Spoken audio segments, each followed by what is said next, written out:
The laughter stopped mid-sentence. Jimmy Fallon, who had perfected the art of seamless conversation over 15 years of late-night television, found himself staring at his guest with an expression that wasn't for the cameras. It wasn't the practiced surprise of a talk show host.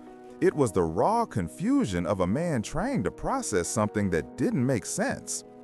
Tech billionaire Marcus Chin sat across from Jimmy's desk in his perfectly tailored charcoal suit, worth more than most people's cars. At 38, he was the youngest person ever to appear on Forbes' cover twice in 1 year.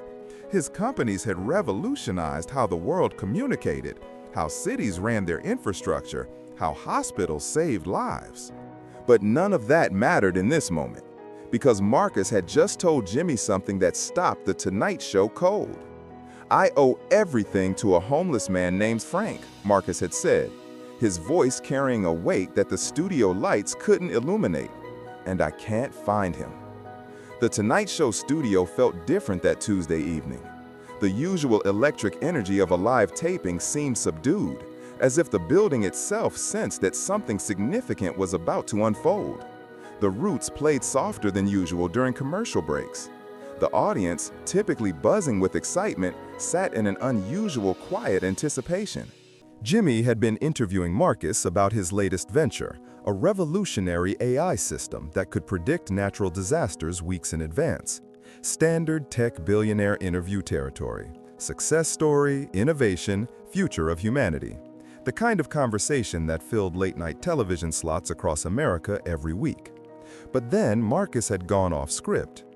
"You know, Jimmy," Marcus had said, leaning forward slightly in his chair, "everyone always asks me about my first investor, my first breakthrough, my first million, but they never ask about my first sandwich." Jimmy's eyebrows had raised slightly. "This wasn't in the pre-interview notes. Your first sandwich?" 20 years ago, I was sleeping in Washington Square Park, 23 years old, computer science degree from NYU, and absolutely nowhere to go. My parents had disowned me for dropping out of grad school to chase some internet dream they didn't understand. I'd spent my last $40 on a laptop charger and had been living on nothing but free coffee samples from Starbucks for 3 days. The studio audience was completely silent now. This wasn't the typical rags to riches story they were expecting. This was something raw, more real. "And then this man appeared," Marcus continued, his voice growing softer. "Older guy, maybe 65, wearing clothes that had seen better decades. Everyone walking by avoided him, crossed the street, pretended not to see him. But he walked right up to me and handed me a turkey sandwich." Jimmy found himself leaning forward, no longer thinking about camera angles or commercial breaks. He didn't say much that first time, just, "You look hungry, son," and walked away. I thought it was a one-time thing, random act of kindness. But the next day, same time, same park bench, there he was again. Another sandwich. And the day after that? And the day after that? The cameras continued rolling, but everyone in the studio understood they were witnessing something that transcended entertainment. For 6 months, Jimmy, every single day, rain or shine, snow or heat wave, Frank was there. Turkey sandwich, bottle of water, sometimes an apple. He never asked for anything, never preached to me, never made me feel like charity. We'd just sit on that bench for a few minutes and he'd ask me about my day, about my dreams, about the code I was writing on that ancient laptop. Marcus paused, his composure cracking slightly for the first time since the interview began. And then one day, I got my first client. Small website for a local restaurant, paid me $500. I was so excited to tell Frank, to thank him, maybe take him out for a real meal. But when I got to the park, Marcus's voice trailed off. "He wasn't there?" Jimmy asked gently. "He was there, same bench, same time, but he acted like he'd never seen me before in his life. Completely blank stare, no recognition whatsoever. I thought maybe he was having a bad day, so I came back the next day. Same thing, and the next day. For a week, I kept trying, but Frank looked right through me, like I was invisible." The studio was so quiet you could hear the air conditioning humming overhead. I never saw him again after that week. For 20 years, I've walked through Washington Square Park every time I'm in New York, hoping to find him. To thank him, to tell him that those sandwiches didn't just feed my body, they kept my soul alive when I had nothing left. Jimmy Harvey set down his index cards and did something unprecedented in his hosting career. He abandoned his desk entirely, walked around to the guest seating area, and sat down in the chair next to Marcus. "Marcus," he said, his voice stripped of all television persona, "tell me about Frank, everything you remember." He was probably in his mid-60s then, so he'd be in his 80s now if… Marcus stopped himself. He had these incredible blue eyes that seemed to see right through you, kind eyes. And his hands, Jimmy, his hands were soft, not what you'd expect from someone living on the streets. He spoke like he was educated, used words that made me think he'd had a different life before. What did he look like? About 6 feet tall, thin but not unhealthy thin. He had this white beard that he kept surprisingly neat, and he always wore this old navy peacoat, even in summer. But the thing I remember most was his voice, deep, gentle, almost professorial. When he asked me about my coding projects, he asked the right questions, technical questions, like he understood. Jimmy stood up and walked to the edge of the stage, addressing the studio audience directly. "Folks, we're gonna do something different tonight. Marcus Chen is one of the most successful entrepreneurs in the world, but he's here looking for a man named Frank who changed his life 20 years ago. A homeless man who disappeared from Washington Square Park after 6 months of daily kindness." He turned back to Marcus. "Do you have any other information? Anything that might help us find him?" Marcus reached into his jacket pocket and pulled out a small, worn piece of paper. He left this on the bench the last day I saw him, when he wouldn't acknowledge me anymore. I found it after he walked away. Jimmy took the paper carefully, unfolding it with the reverence one might show a historical document. His eyes scanned the contents, and his expression changed completely. "Marcus," Jimmy said, his voice barely above a whisper, "this isn't just a note. This is a resignation letter from NASA, dated 1987. The audience gasped audibly. Marcus's mouth fell open. "Dr. Franklin Morrison," Jimmy read aloud, "Senior Aerospace Engineer, Goddard Space Flight Center. After 15 years of distinguished service, I hereby submit my resignation effective immediately due to personal circumstances requiring my full attention." Jimmy looked up at Marcus, then at the cameras. "Frank wasn't just a homeless man, Marcus. Dr. Franklin Morrison was a NASA engineer." Behind the scenes, Jimmy's production team was already working. Phone calls were being made, databases searched, social media networks activated. The Tonight Show had substantial resources when it came to tracking down people, and they were mobilizing all of them. "We're going to find Frank," Jimmy announced to the studio and the television audience watching at home. "If Dr. Franklin Morrison is out there, if he's watching this show, we want him to know that the young man he helped 20 years ago never forgot him." But as if summoned by the power of television magic and human connection, something extraordinary happened. A production assistant ran onto the stage, whispering urgently into Jimmy's ear. Jimmy's eyes widened, and he looked out at the audience with an expression of absolute disbelief. "Ladies and gentlemen," Jimmy said, his voice carrying across the studio with unprecedented gravity, "we don't need to find Frank. He's here." The studio erupted in confused murmurs. Camera operators swung their equipment toward the audience, scanning faces for someone who might be Dr. Franklin Morrison. "For the past 5 years," Jimmy continued, "there has been a man who comes to every Tuesday taping of The Tonight Show. He sits in the same section, never requests tickets through normal channels, somehow always gets in. Our security team knows him, our ushers know him. He's never caused any trouble, never tried to approach guests or disrupt the show. He just watches quietly from Section C. Jimmy walked to the edge of the stage and looked directly into the audience. "Frank, if that's you, could you please stand up?" The silence was deafening. 300 people held their breath simultaneously. Camera operators zoomed in on Section C, searching faces in the dim audience lighting. And then, slowly, a figure stood up.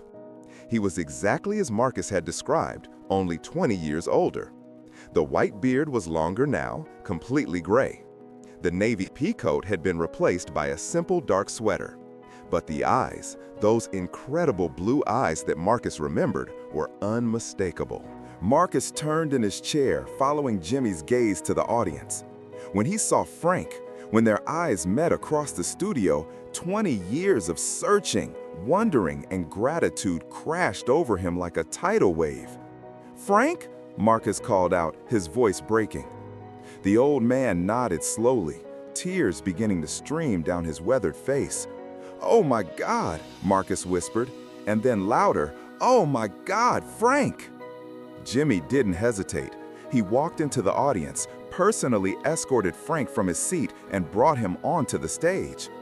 The audience rose to their feet in spontaneous applause, not the prompted reaction of a television taping, but the organic response of humans witnessing something sacred.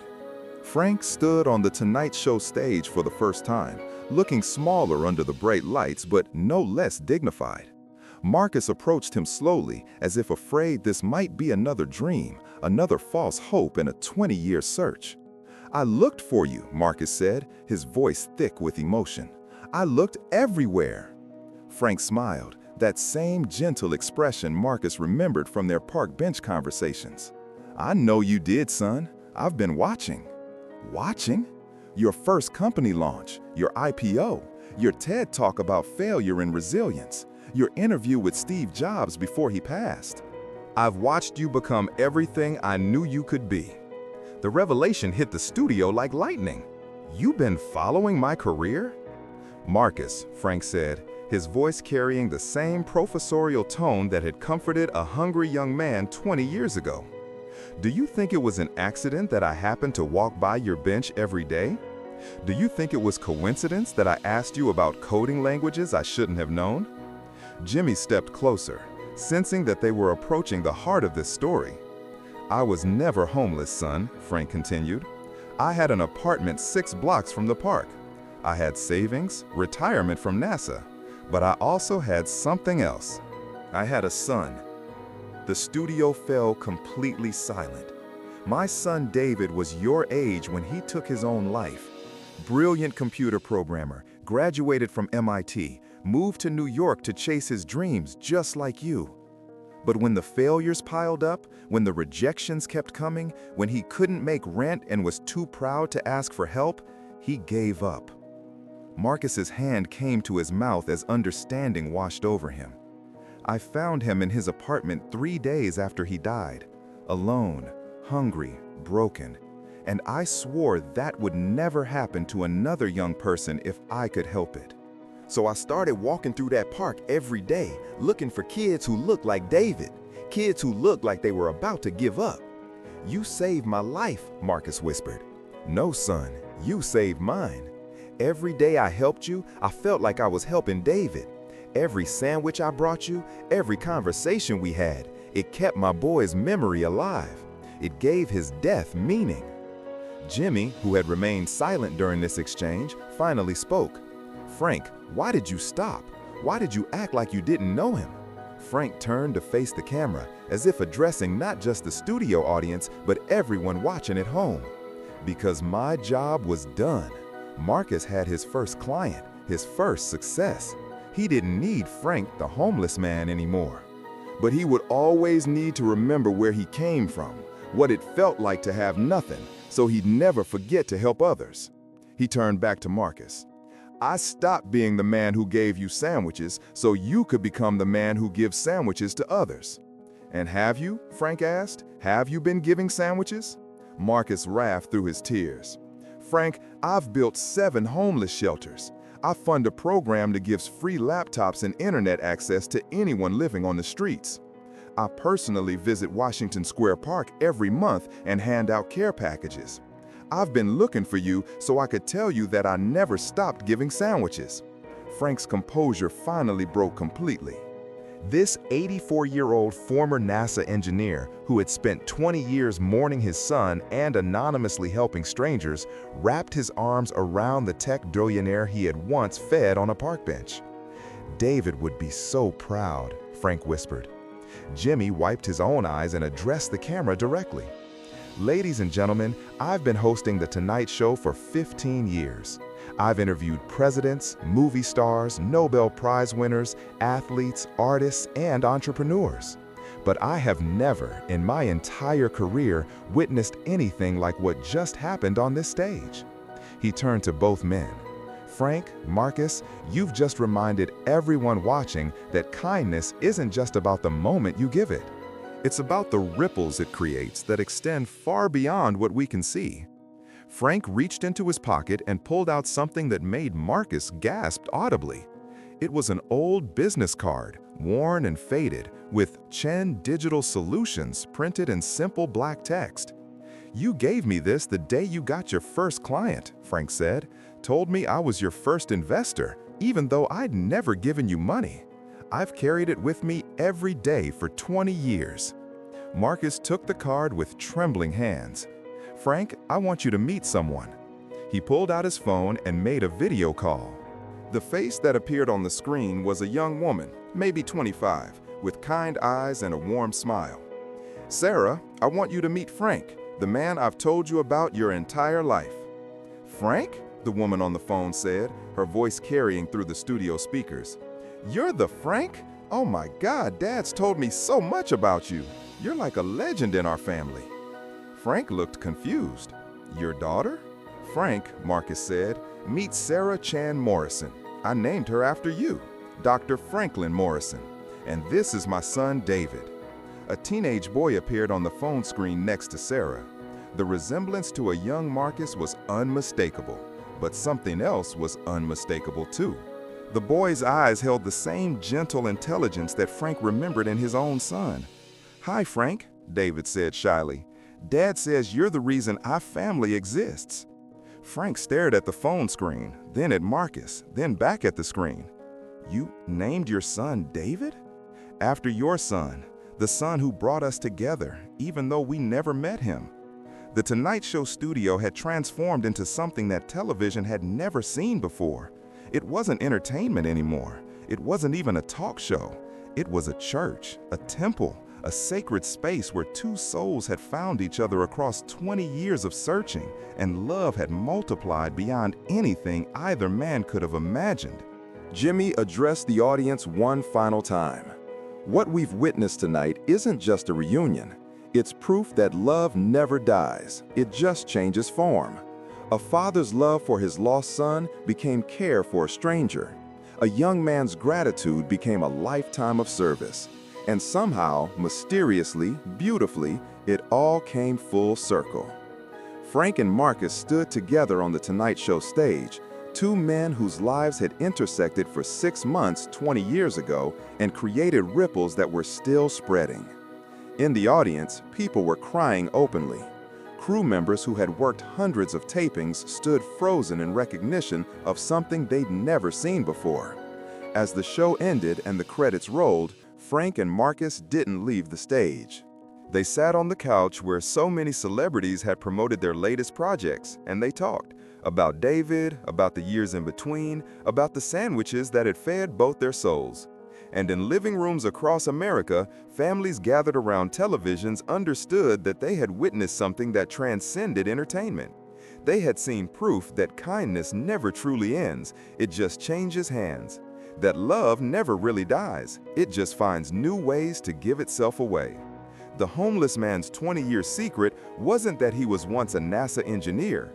It was that love, once given freely, never stops multiplying, never stops spreading, never stops finding its way home. But the story didn't end when the camera stopped rolling. As the studio lights dimmed and the audience filed out, still wiping tears from their eyes, Frank and Marcus remained on stage. Jimmy canceled his post-show meetings, dismissed his staff, and sat with them in the quiet aftermath of what had just transpired. "Frank," Marcus said softly, "I need to know everything about David, about those 6 months, about why you really stopped."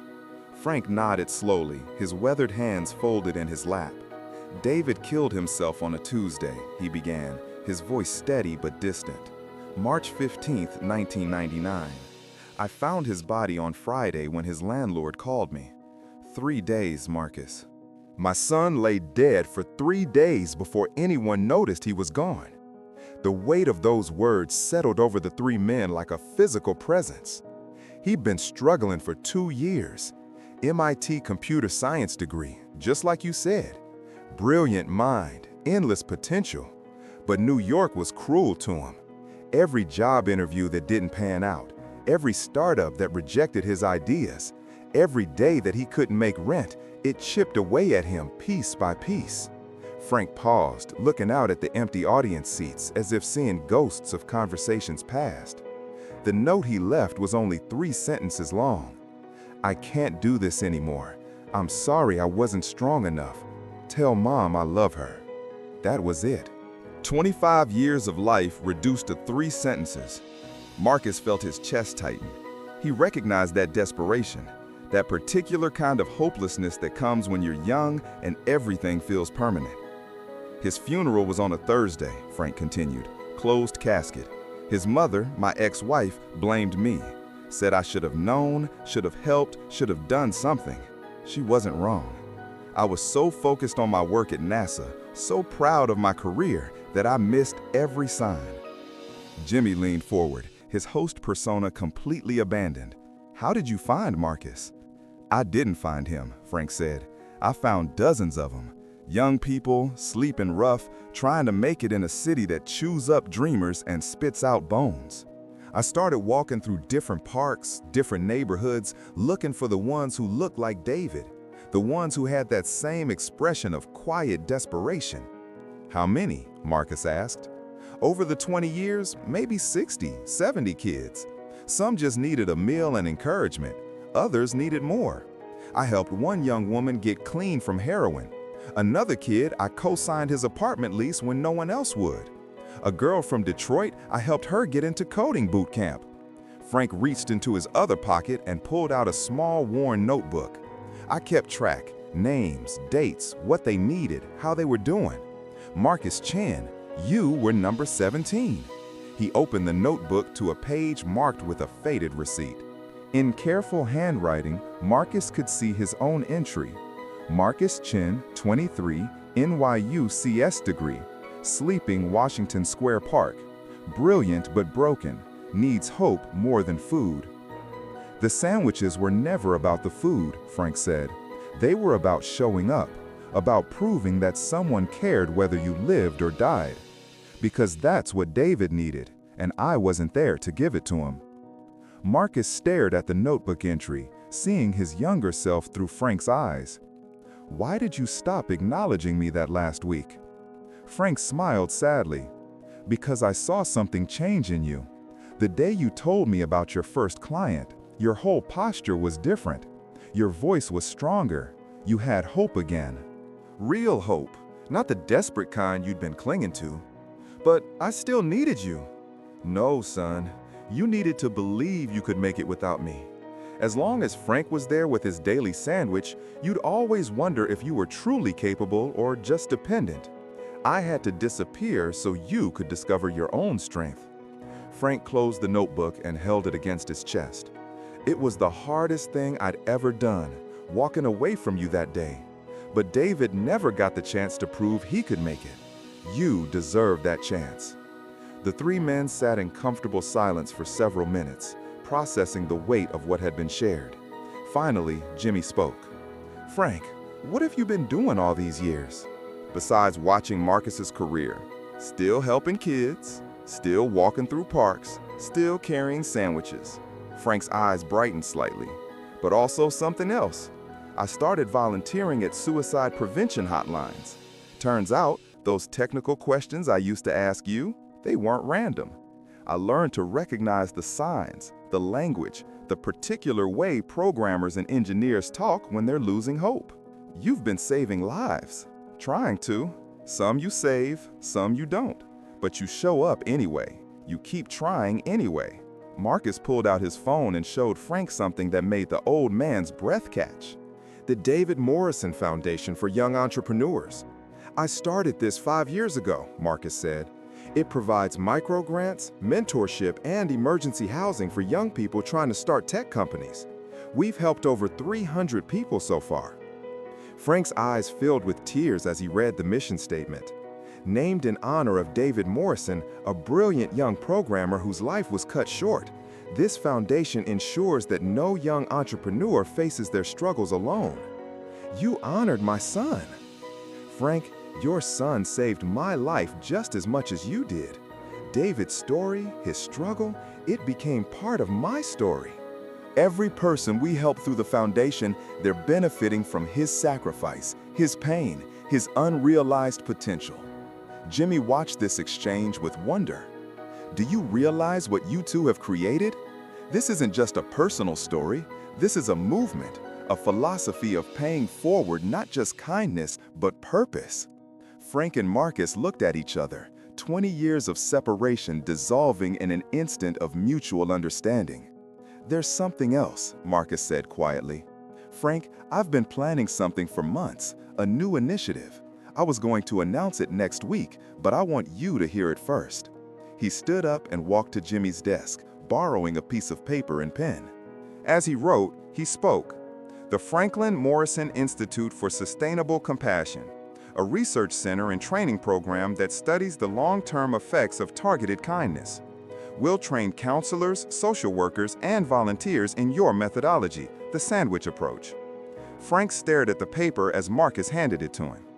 The goal is to identify young people in crisis and provide sustained, dignified support until they can support themselves. Then we help them become supporters for the next generation. It's a self-perpetuating cycle of compassion. You're institutionalizing what Frank did naturally, Jimmy observed. Exactly. And Frank, I want you to be the founding director. I want you to teach others how to see what you saw in me, how to show up the way you showed up. Frank was quiet for a long moment, staring at the paper in his hands. Marcus, I'm 84 years old. And you've?